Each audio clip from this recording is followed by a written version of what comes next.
This is Optimal Health Daily, episode 344, Muscle and Function, How You Can Train for Both, by Chad Howse with RomanFitnessSystems.com. And I'm Dr. Neil, your very own personal narrator. Hey, welcome to a Thursday edition of Optimal Health Daily. This is one of 5 podcasts where we read to you from blogs for free so that you don't have to read them yourself, except on Fridays. That's where I answer your questions. Now, on yesterday's episode, that's episode 343, I was talking about how small changes done consistently can lead to big results. How for some folks, if you push yourself too hard, especially in the beginning, it can actually lead to less motivation. The next day, like when you're exercising, if you push yourself too hard at the gym, the next day you're going to feel super miserable. You're going to be sore, you're not going to be able to move, and you're not going to want to go back and do those exercises again. So just the other day, this reminded me of a story. I was at the gym and there was a trainer training a young woman. Now, I could tell he was really pushing her. She was sweating profusely, breathing heavily, and then at some point, she stopped and sat down. He said, "What's going on? What's the matter?" She said, "I don't know, my stomach." She was giving all the signs that, she may be getting to that point where she's just done. Her body's done, and she might get sick if she pushes herself any further. The trainer did allow her to sit, but for maybe 30 seconds, and he said, "Okay, get back up, let's go." He made her do about 50 lunges going back and forth across the gym space. Halfway through, she stopped, ran to the trash can and said, "I gotta go throw up." Now, don't get me wrong. There are some folks who like to get to that point. They like to push themselves to that point where they're almost physically ill because to them, that's how they know they're getting a good workout in. Sometimes I'm that way. But when you're dealing with beginners, when you're just starting out, that's probably a feeling you don't want to experience. And so for this trainer to push somebody that hard, it may actually lead to less motivation. I don't know if that client's ever going to come back to that trainer or not, but I'm willing to guess that had he had taken it a little bit more slowly, she might have come back because she wouldn't have felt as ill, and who knows how sore that poor thing felt the next day. So anyhow, if you want to hear more about the value of small incremental steps and how valuable that can be, definitely listen to yesterday's episode. That's 343. Now, before I start today's post, don't forget, we give away a book to a random person on our mailing list on the first of every month. So if you want to be in the drawing, make sure you're on our mailing list at oldpodcast.com. That's all I'll say about that. Let's get right to today's post now as we optimize your life. Muscle and Function, How You Can Train for Both, by Chad Howse with RomanFitnessSystems.com. I'm always interested in how the deficiencies people think they have led them to where they are in life, particularly in the fitness industry. I was a chubby kid, so it's really no surprise that I became sort of a fat loss specialist. Vince Del Monte was a gangly ectomorph, and his focus has always been on muscle gain. Chad Howse has a similar story. Although he was a skinny adolescent, he was also a focused athlete, an athlete who was always held back more by his lack of physicality than his lack of skill. So it's no surprise that when it comes to physique augmentation, Chad's become known for building bodies that don't just look great, but also perform great. He makes bodies that are truly fit, not just muscular, but strong, fast, agile, and capable. In this short guest article, the young gun shares some of his tips for developing a lean, muscular, and above all, athletic body. Enjoy. What are your fitness goals? People hear that question from me a lot because I think it's important. You need to understand exactly what your goals are so you can then achieve them. When I ask people that question, more often than not, I'll hear one of 2 answers: build muscle or burn fat. 2 simple and great goals to have, but I think if people really thought about their ultimate goal or dream body, their answer would be different. Take muscle gain, for example. I always wanted to build muscle because, well, I was a skinny twerp, awkward and unconfident in how I looked, and in perpetual dread of any unscheduled shirtlessness. I thought muscle would be the remedy for my insecurities. But then there's fat loss. You know it, I know it. Ladies like 6-pack abs, and I haven't met a lot of guys that want to be muscular and round. So I wanted lean muscle. I wanted definition, and I wanted to be lean. But I've also been an athlete since day one.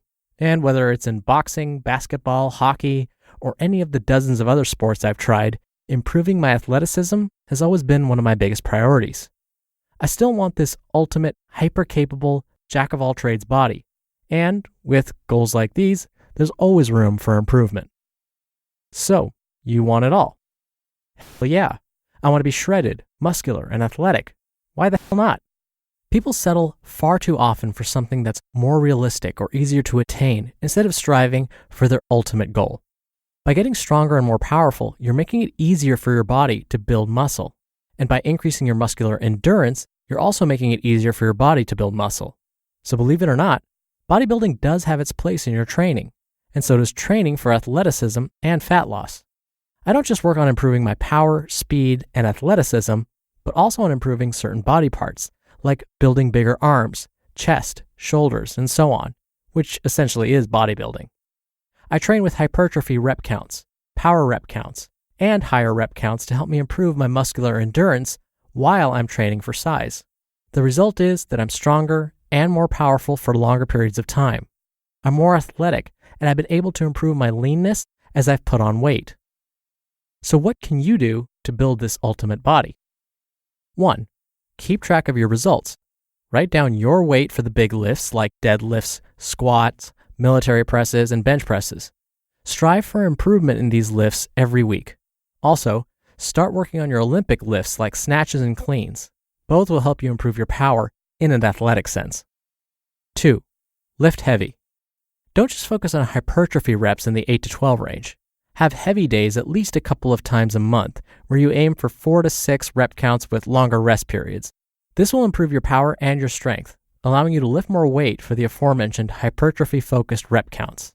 This means more functional muscle, not the all-show and no-go muscle that some bodybuilders wind up with. 3. Compete. If you're not in a league of some sort and you don't want to be in one, find a lifting partner, someone to compete against, or implement challenges and benchmarks into your routine. I've used challenges for a while now as a way to track my performance improvements, but also as a way to compete against myself and my previous results. You just listened to the post titled Muscle and Function, How You Can Train for Both by Chad Howse with RomanFitnessSystems.com. Longtime listeners of this podcast know that when it comes to diet, I always say in moderation. Almost everything in moderation, just so long as you're not allergic or have an intolerance to something. But couldn't this same rule apply when it comes to weightlifting, bodybuilding, exercise in general? Do a little bit of everything in moderation, meaning incorporate some heavy lifting days. Just be sure, of course, you're using the right form. And especially be sure when you're doing compound moves like snatches that somebody who knows how to do those properly, ideally a certified personal trainer, can show you how to do it and is watching you while you do it. But incorporate those moves. Incorporate days when you lift heavy. Incorporate other days where you lift lighter weights, but for more reps. And always write down what you've done. Just like I've talked about when you're trying to lose weight. You've got to write down your foods, how much you ate, what you ate, all of that fun stuff. Same thing applies here.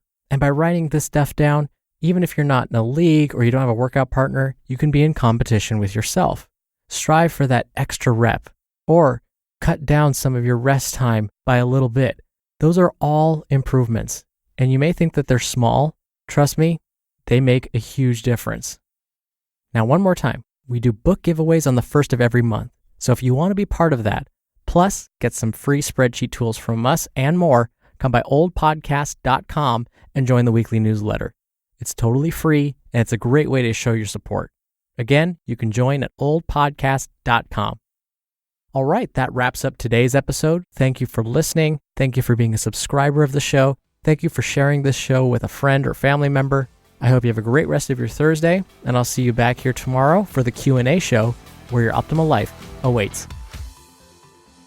Hello, Life Optimizer. This is Justin Malik, creator and producer of this show and Optimal Living Daily, the brother podcast of this one. Literally, I'm Dr. Neil's brother.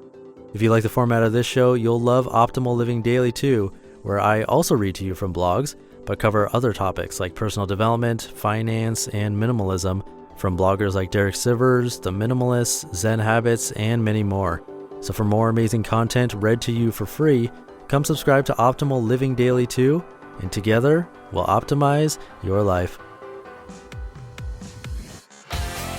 You've been listening to Optimal Health Daily. Be sure to hit the subscribe button to stay up to date on each new episode, and head to oldpodcast.com. That's oldpodcast.com for a free gift, as well as more actionable tips and resources to help you maximize your potential. Thanks for joining us, and remember, your optimal life awaits.